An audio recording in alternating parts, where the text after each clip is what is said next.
Hello students, एक बार फिर आपका स्वागत है डीजी ऑल सब्जेक्ट में। और आज की क्लास में हम लोग इंग्लिश ग्रामर की लेने वाले हैं, जिसमें हम लोग पिछले कुछ क्लासों में पढ़े हैं टेंस के बारे में, ट्रांसलेशन, जहाँ पे present indefinite, present continuous, present perfect, और ऐसे ही past indefinite, past perfect, past continuous, फिर future perfect, future indefinite, future continuous और फ्यूचर परफेक्ट। इसको हम लोगों ने पढ़ चुका है।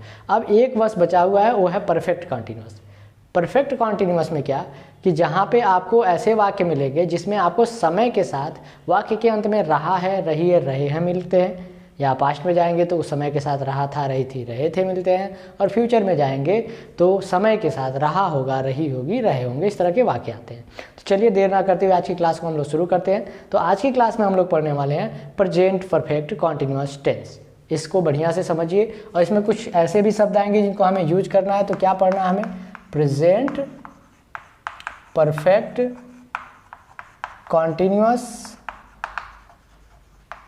टेंस। ये बहुत ही मज़ेदार और आनंददायक टेंस होता है, जहाँ से आप आसानी से इसको पढ़ने में रुचि भी रख सकते हैं।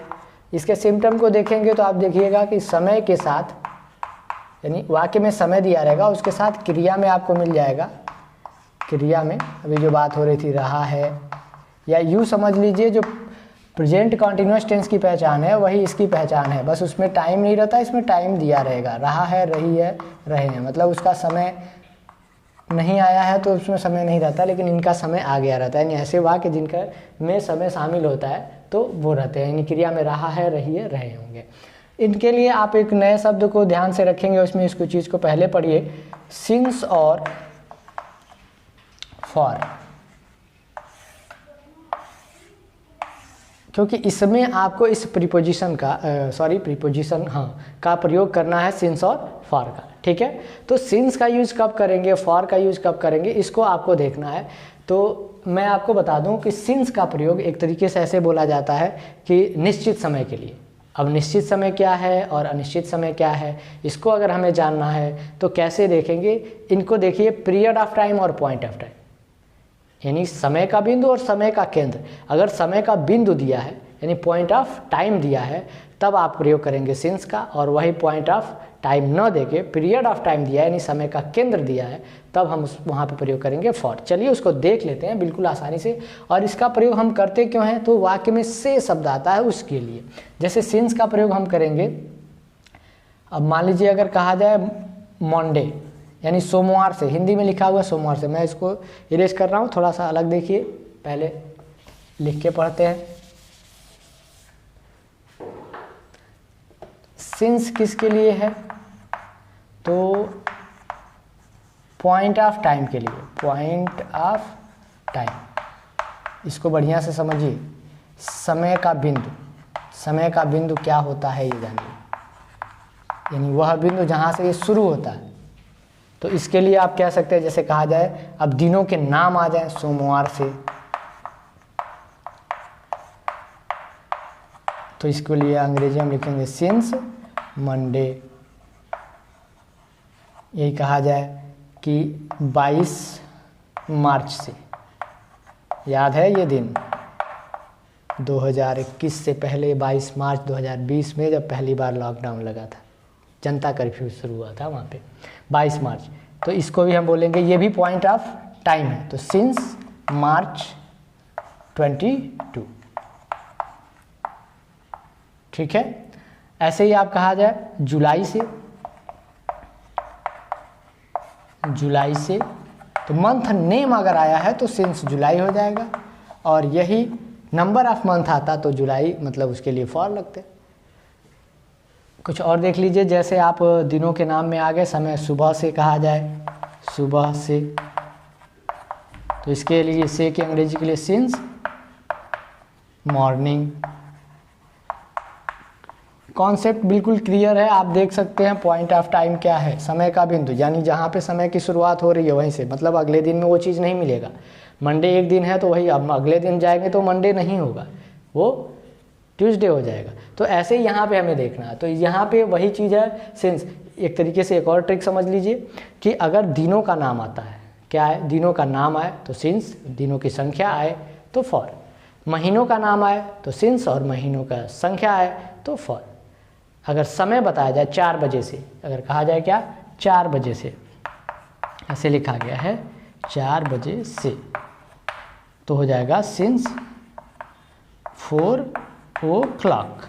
लेकिन अगर कहा जाए 4 घंटे से, CLOCK होता है 4 o'clock, ठीक है। अगर वही कहा जाए 4 घंटे से तो 4 आवर्स, 5 घंटे से 5 आवर्स।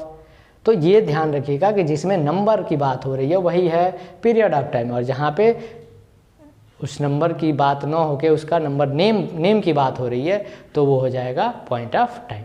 चलिए कुछ एग्जांपल मैं आपको सिंस के बाद से फॉर के लिए भी दे देता हूँ, इसको स्क्रीनशॉट कर लीजिए, लिख लिए हैं। चलिए इसके बाद हम देखते हैं इसी के लिए अगले वाले हिस्से को, ताकि हम जब ट्रांसलेट कर रहे हों तो वहाँ पे ये सब चीज़ें आए तो हम आसानी से क्या करें, सॉल्यूशन निकाल सके। चलिए फॉर के लिए देखते हैं। तो फॉर के लिए ये बताया गया है period of time, period of time. अब इसमें क्या है, तो वो है समय का केंद्र, और समय का केंद्र क्या होता है ये समझिए, यानी वो पूरा उसमें शामिल है, समय का केंद्र। जैसे कहा जाए 4 दिनों से, अब ये 4 दिन कौन है आप बता सकते हैं, इसका केंद्र क्या होगा, 4 दिनों से। सोमवार से कहा जाता, मंगलवार से कहा जाता तो ये समझ में आ रहा। अब ये कह रहा है 4 दिनों से, तब फिर क्या प्रयोग करेंगे, तो ये देखिए ये क्या है, नंबर ऑफ डेज है, तो नंबर ऑफ डेज होगा तो आप क्या करेंगे फॉर का, फॉर 4 डेज। अब यही कहा जाए कि 2 महीने से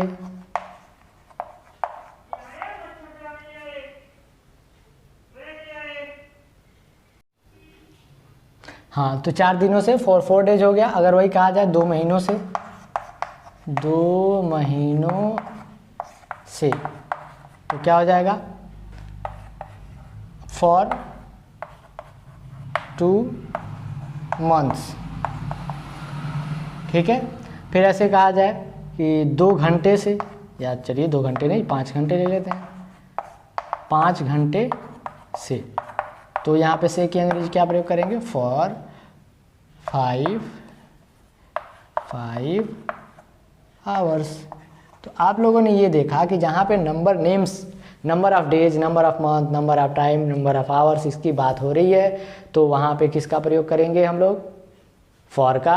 और वही नेम की बात हो रही है, डेज नेम हो, मंथ नेम हो, इसके लिए तब हम किसका प्रयोग करेंगे, सिंस का, ठीक है। चलिए अब हम लोग ट्रांसलेशन पे चलते हैं और अपने वाक्यों को देखते हैं। इसको लिख लीजिए, मिटा दें। चलिए आगे देखते हैं। अब हमें पढ़ना है प्रेजेंट परफेक्ट कॉन्टिन्यूअस टेंस का अफर्मेटिव सेंटेंस, यानी इसमें अफर्मेटिव के लिए फार्मूला होगा। अफर्मेटिव सेंटेंस के लिए सबसे पहले सब्जेक्ट, इसमें प्रयोग करते हैं हैज़ या हैव, उसके बाद से बिन प्रयोग करेंगे यहाँ पे, क्रिया का पहला फॉर्म उसमें ING लगाएंगे, फिर ऑब्जेक्ट होगा, फिर उसके बाद से सिंस या फॉर प्रयोग करेंगे, सिंस या फॉर ऐसे लिख दे रहे हैं, और प्लस टाइम, और हो गया फुल स्टॉप। तो ये फार्मूला थोड़ा देखने में आपको बड़ा लग रहा होगा,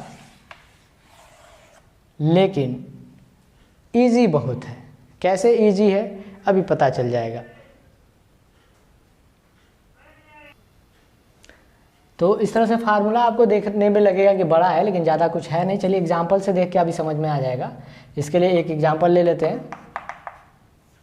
नहीं तो आप क्या करिए, पहले नेगेटिव का भी फार्मूला देख लीजिए, ताकि आप दोनों सेंटेंस को आसानी से एक ही बार में लगा सकें। तो इसमें भी वही चीज़, सब्जेक्ट हैज़ या हैव, फिर नॉट लगा लेंगे, और नॉट के बाद क्या करेंगे, बीन यूज करेंगे, और फिर क्रिया का पहला फॉर्म, फिर ING लगाएंगे, फिर ऑब्जेक्ट लिखेंगे, फिर वही सिंस या फॉर यूज़ करना है हमें। देखिएगा फॉन्ट थोड़ा सा छोटा इसलिए हो रहा है क्योंकि जगह की कमी पड़ रही है, और हर जगह जगह की ही दिक्कत है, क्वेश्चन मार्क अभी नहीं आएगा भाई साहब। आप चलिए आगे देखते हैं। ये तो हो गया फार्मूले बन गए। चलिए एग्जाम्पल समझ लेते हैं, बहुत ईजी है। जैसे कहा जाए कि वे पिछले 2 दिनों से आम खा रहे हैं। तो सबसे पहले पहचान करनी है कि हमें कि ये प्रेजेंट परफेक्ट कॉन्टिन्यूअस टेंस है भी या नहीं। तो उसके लिए हम देखेंगे अंतिम में खा रहे हैं, रहा है, रही है, रहे हैं, तो ये तो स्पष्ट कर रहा है कि ये परफेक्ट कॉन्टिन्यूअस है। लेकिन समय दे दिया है यानी पिछले 2 दिनों से, तो ये क्लियर कर दिया ये क्या है, प्रेजेंट परफेक्ट कॉन्टिन्यूअस टेंस है। चलिए बनाते हैं। सब्जेक्ट है वे, यानी इसकी अंग्रेजी हो जाएगी दे, ठीक है। उसके बाद से ये बहुवचन है तो हैज प्रयोग करेंगे कि है प्रयोग करेंगे, ये आपको क्लियर करना है। तो आपको बताते हैं कि एक वचनकर्ता के साथ हैज और बहुवचनकर्ता के साथ है प्रयोग किया जाता है। तो दे के साथ क्या लगाएंगे, है। आप इसको थोड़ा सा इधर लिखिए क्योंकि सेंटेंस बड़ा होने वाला है। दे, उसके बाद से हैव, फिर फार्मूले से क्या लिखेंगे, बिन, ये हो गया।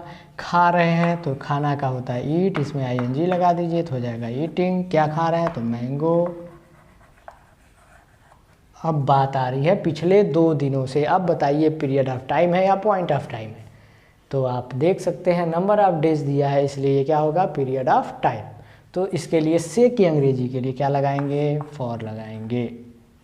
अगर दिन का नाम दिया होता तो सिंस। तो they have been eating mango for last, पिछले का क्या यूज करेंगे, लास्ट 2 दिनों से, तो लिख लीजिए 2 और हो गया डेज, ये हो गया कंप्लीट। अगर मान लीजिए ये हमें नेगेटिव बनाना होता तो वे पिछले 2 दिनों से आम खा रहे हैं, वे पिछले 2 दिनों से आम नहीं खा रहे हैं, तब क्या हो जाता, तो they have not been eating mango for last 2 days. इस तरीके से ये अफर्मेटिव और नेगेटिव सेंटेंस आपका कंप्लीट हो गया। चलिए इसको फटाफट लिखिए, फिर आगे का देखते हैं। हो गया, चलिए अब इसको इरेज करते हैं। फिर अब इसका इंट्रोगेटिव सेंटेंस देख लेते हैं। इंट्रोगेटिव सेंटेंस में क्या है कि जब वाक्य की शुरुआत क्या से होती है या प्रश्न पूछा जाता है, तो इस तरह के वाक्यों के लिए हम क्या करते हैं, इंट्रोगेटिव सेंटेंस के लिए थोड़ा सा फार्मूला चेंज कर लेते हैं कि जो सहायक क्रियाएं होती हैं वो शुरू में आ जाती हैं। अब सहायक क्रिया क्या है, इसको देखते हैं। इंट्रोगेटिव सेंटेंस के लिए जब आप क्या से शुरू करेंगे,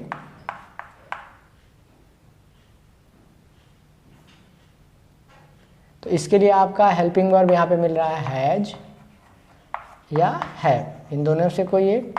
फिर उसके बाद से आप सब्जेक्ट यूज करते हैं, फिर बीन लगाते हैं, फिर क्रिया का पहला फॉर्म, फिर उसके बाद से आईएनजी लिखेंगे, फिर ऑब्जेक्ट है तो लिखेंगे, फिर सिंस या फॉर यूज करेंगे, और इसके बाद आपको क्या करना है, प्लस टाइम यूज करना है और क्वेश्चन मार्क। एक और अगर क्या के अलावा उसके बाद से क्या मिल रहा है आपको,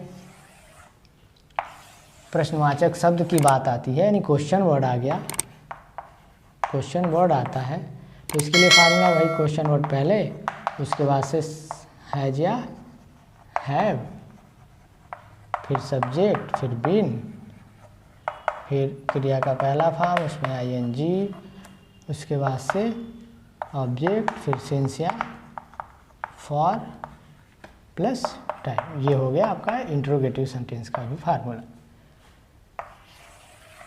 चलिए अब एग्जाम्पल देखते हैं। एग्जाम्पल के लिए बहुत ईजी चीज़ी क्वेश्चंस आपके सामने आते हैं हिंदी के, जो आप खुद लगा भी सकते हैं।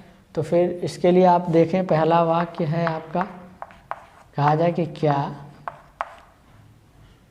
पिछले, क्या जुलाई से, ऐसे लिखते हैं, क्या जुलाई से वर्षा हो रही है, क्या जुलाई से वर्षा हो रही है। तो ऐसे कंडीशन में आप देखिए, इसमें हमें चाहिए सब्जेक्ट, तो सब्जेक्ट देखने पे आपको लग नहीं रहा कि यहाँ पे सब्जेक्ट कोई है, और एक प्राकृतिक घटना है, तो प्राकृतिक घटना के लिए बताया जा चुका है कि अगर कर्ता अवेलेबल नहीं हो तो कर्ता के रूप में हम लोग इट का प्रयोग करते हैं, अन्यथा अगर ऐसी कंडीशन नहीं होती तो देयर का प्रयोग करते हैं। आप पिछले कुछ क्लासों में इट और देयर के लिए प्रयोग बताया गया है, आप उस वीडियो को देख सकते हैं, इसमें आपको डिस्क्रिप्शन बॉक्स में उसका लिंक मिल जाएगा। चलिए यहाँ पे कर्ता के रूप में हो गया इट, लेकिन क्या से शुरुआत हैज या हैव में से कोई एक ही लिखना है हमें। तो इट के अकॉर्डिंग हम क्या लिख सकते हैं, इट हमेशा सिंगुलर में आएगा तो हम लिखेंगे हैज, उसके बाद से इट लगाएंगे, फिर बिन लिखेंगे। वर्षा होना का होता है रेन, अब इसमें आईएनजी लगा देंगे तो रेनिंग। अब जुलाई से, तो ये क्या है, पॉइंट ऑफ टाइम है, क्या है, पॉइंट ऑफ टाइम। तो इसके लिए हम क्या प्रयोग करेंगे, सिंस। सिंस जुलाई का क्या हो जाएगा, जुलाई, और लास्ट में क्वेश्चन। इस तरीके से आप इस तरह के वाक्यों को आसानी से सॉल्व कर सकते हैं। स्क्रीनशॉट ले लीजिए। अब चलिए, एक ज़रूरी चीज़ ये है कि इस तरह के वाक्यों को लगाने के लिए आपको दो चीज़ें करना है। पहले सिंस और फार का यूज सही तरीके से जानना है, फिर इट और देयर का यूज, और हैज़ और हैव का प्रयोग आपको पहले से पता होना चाहिए।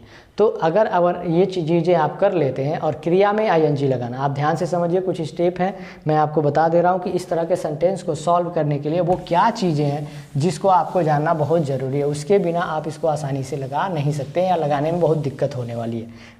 पॉइंट नंबर 1, इस तरह के वाक्यों को लगाने के लिए सबसे पहले सब्जेक्ट के बारे में जानना ज़रूरी है, सब्जेक्ट पता होना चाहिए। फिर दूसरे में आपको क्रिया में आईएनजी लगाना आना चाहिए, वर्ब में आईएनजी कैसे ऐड करते हैं ये पता होना चाहिए। और तीसरा आपको आना चाहिए यूज ऑफ सिंस और फॉर, सिंस एंड फॉर, इन दोनों का प्रयोग। और चौथा पे अगर कर्ता अवेलेबल नहीं होता है तो यूज ऑफ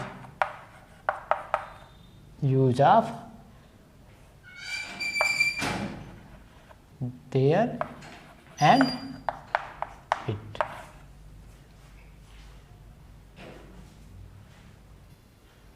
तो ये वो चीज़ें हैं जो किसी भी टेंस को लगाने के लिए वहाँ पे आपको ज़रूरी पड़ने वाली हैं। तो आप पहले इस चीज़ का होमवर्क करिए, खुद इसको तैयार करिए, फिर उसके बाद से आप उस सेंटेंस को लगाने बैठिए ताकि आप पता चल सके। जैसे सब्जेक्ट में आप देख सकते हैं कि आपको मालूम होता है सिंगुलर और होता है प्लूरल। तो ये क्या होते हैं, इनके बारे में जानकारी अगर अच्छे से है तो आप इस तरह के वाक्य को लगा सकते हैं। क्रिया में आईएनजी कैसे लगाते हैं इसके बारे में आपको बताया भी गया है। फिर use of since and for, अभी इस वीडियो में ही आपको use of since and for का सही तरीके से प्रयोग बताया गया है। और use of their and it का प्रयोग बहुत ज़रूरी है क्योंकि अधिकतर वाक्यों में कर्ता नहीं आता है, तो आप उसको प्रयोग कैसे करते हैं उसको जानना ज़रूरी होता है। तो सबसे पहले आप काम कीजिए कि किसी भी वाक्य का ट्रांसलेशन करना है तो इसके पहले ये काम बहुत ज़रूरी है। चलिए, आज की क्लास को हम लोग यहीं पर समाप्त करते हैं। तब तक के लिए मिलते हैं अगले क्लास में। धन्यवाद।